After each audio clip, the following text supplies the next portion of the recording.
international operations are concerned, and we have made some very significant appropriations to the government, which I believe has helped the governments in its activities as well. Now let me move on to the main areas, the macroeconomic outlook and the monetary policy strategy for 2012 and beyond. Mr. Ranasinghe, who has been responsible for most of this work, has sent it to me.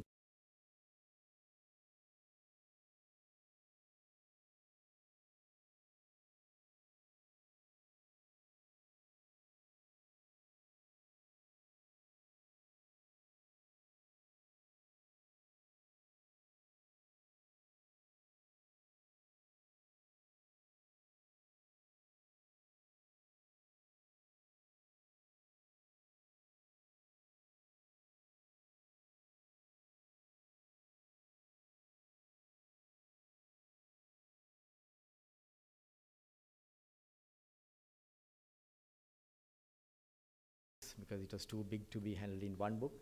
So please bear with me for about another half an hour, which I think I will take to take you through the balance. Our economy, in our view, has taken a major change. So we need to understand the change. We need to accept that change. And we need to use that change. I think that is important for us to recognize. Change can be of no value unless you make use of that change. So we will tell you today as to how we will be making use of the change.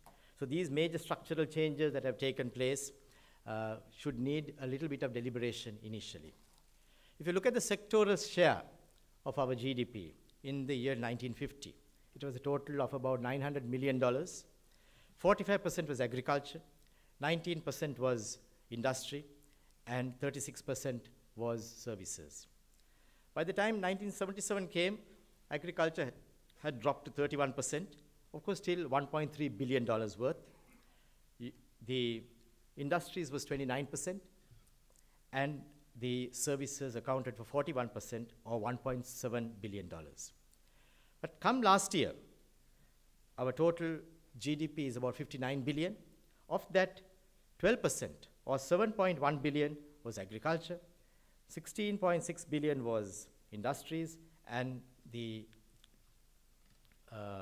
services accounted for about 60%, 58 to 60%. Overall composition has changed dramatically. At the same time, the dominance of the Western province has also diminished over the last 5 to 6 years. Earlier, by the year 2000, the Western province accounted for about 50% of our total GDP contribution, dropped to 45% now. Not that the Western province has gone backwards, but the other provinces have gradually been catching up. And we are particularly pleased that there seems to be a kind of a balance which is now we are moving towards. At the same time, the economic and the social structures have also undergone a massive transformation. The telephone density, if you see, in 1990, we had only 0.7 telephones for 100 people. Today, we have 105. Percentage of households electrified was as low as 26% in 1990, up to 92 today. The number of persons per doctor was 6,900 in 1990, 1,400 now. Number of banking outlets was only 918 in the year 1990, now up to 6,000. So there has been a material change in the way Sri Lanka has changed over the last few years. And we believe if you look at 2011 and 2005, there also is a major shift that has taken place, just in 5 years. In just 5 years, we see GDP going up from 24 billion to 59 billion. Per capita going up from $1,200 to $2,800. Workers' remittances up from $1.9 billion to $5.2 billion. FDI from just 300 million to 1 billion. Debt to GDP down from 91% to 78%. Major changes that have taken place just in a very short period of about 5 years. In our view, in 2012, it will be even more different. GDP will go to 66 billion. Per capita will go up to about $3,100. Workers' remittances will go to about $6.5 billion. FDI is estimated to go up to 2 billion.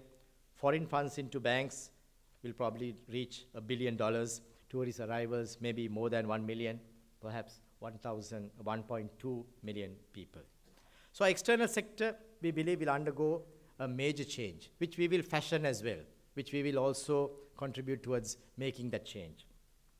We will see a number of new inflows, net stock market inflows, which we will also endeavor to support. The commercial banks, as well as major corporates to bring in capital. Special long-term financing is being now negotiated for petroleum of about $1 billion. We are working on some long-term currency swaps, and also by opening out the treasury bills and treasury bonds, we expect about $500 million to come in this year. So there are changes that will take place as a result of the changes that have already been established within our economy. Of course, there will be new outflows. Instead of curtailing outflows, we believe we should give the impetus for those outflows also to take place without controlling it in any way. So if you allow these imports to come in, which is financed by new areas, I believe we will have a new equilibrium settling in our economy. So the major FDI projects are also important for us to recognize, and we believe those will be a sheet anchor for the inflows that will take place in the future. And in the meantime, Central Bank has also carefully prepared to move to a more advanced monetary policy framework. I believe it has been something that has been spoken of for a long time. Since about 2005, we have ourselves acknowledged that in line with the monetary changes that are taking place in the rest of the world as well as in our own economy, we need to change our own way of working out our policies as well. And in fact, almost 10 years ago, I'm glad that Dr. Jayama is here. She did a report, Staff Studies 2001 to 2002, where they spoke about targeting inflation. And they set out certain preconditions. They said that we need to reduce the budget deficit to a reasonable level. They said that we need to have a more representative price index. I think the price index that was used at that time was a 1948 basket of Colombo Consumers Price Index. Then we need to have a measure of co-inflation. We need to have inflation forecasting. We need to have commitment towards the reduction of inflation. Now, these are the points that were set out in that staff study. And over the last 5 years, we actively worked on those measures that were recommended in the year 2002. We brought down the budget deficit. The government did that. The base year was revised to 2002 as far as the CCPI is concerned, and then it was again revised for 2007. I know many people shouted and screamed about it, saying that, why are you doing that? I think Tilak was there at that time in the Monetary Board. He would have remembered. New co-inflation was brought in. Inflation forecasting methods were improved. Monetary policy transmission was improved. And we brought in a lot of communication and transparency into actions. And we found that we have been able to deliver price stability over the past 3 years. So that now gives us the confidence to say that we can now move to a new level of where we can use these new strengths. And therefore, from the year 2012 onwards, we will with greater confidence target the inflation as well. And we will do that in parallel with the existing framework that we have created for ourselves today. And the bank would also give recognition to major structural changes that have taken place in our economy and display a policy shift that shows greater usage and consideration of those policy shifts as well. And I'd like to enumerate to you the new policy framework that we will be using. The new policy framework will consider the new policy environment as well, which environment, as Chandra mentioned to you, is a tight one. The tightening of the global supply conditions will necessarily have to be factored in. We'll have to factor in the climate change, natural calamities, the widespread political unrest, which are continuing. Those will be also taken into consideration by us. We will look at the euro debt crisis, which is continuing with no end in sight, shrinking confidence in governments, and all the indicators in those conditions seem to be not very nice. We have seen a low growth in the global economy, which again will be factored into our own studies as well into our own policy frameworks. And we'll have to ask ourselves the question, can Sri Lanka maintain its growth momentum? And we very seriously looked at that. Monetary Board members will confirm. We had a meeting at which we carefully discussed the framework in which Sri Lanka will be looking at the overall situation in the year 2012 and beyond to see whether this growth can definitely be managed and whether it can be delivered. So it's like a $50 billion question, which we had to give a lot of attention to. So the entire central bank team worked on that, and our results were these.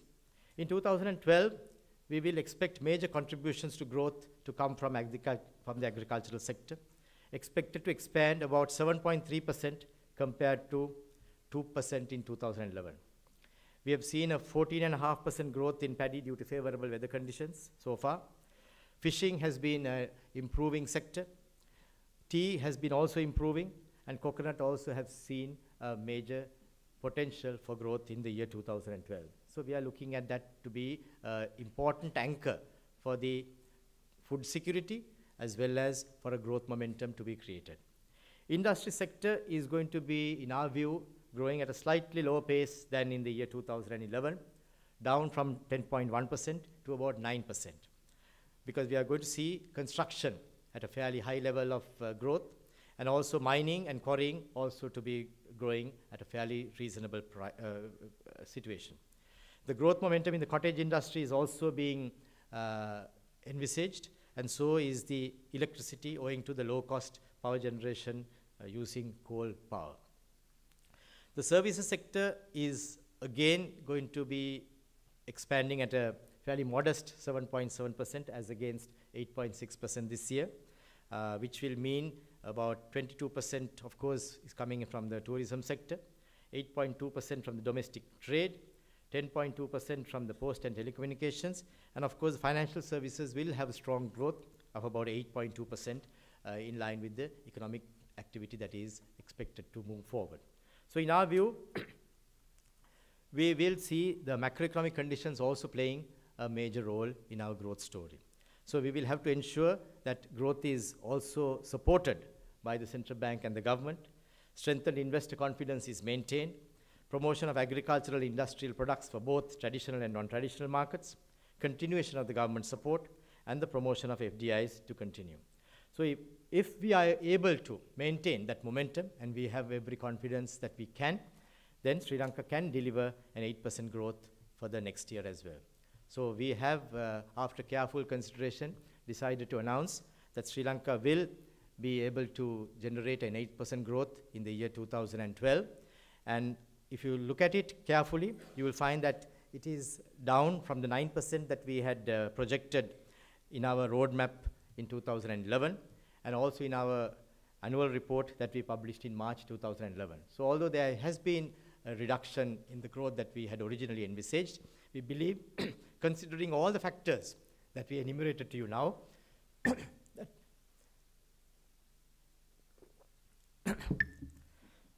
that we will be able to still maintain the growth of 8%. So it's something that we need to move with confidence as well as with a lot of effort. And we think if we do that, we can achieve that.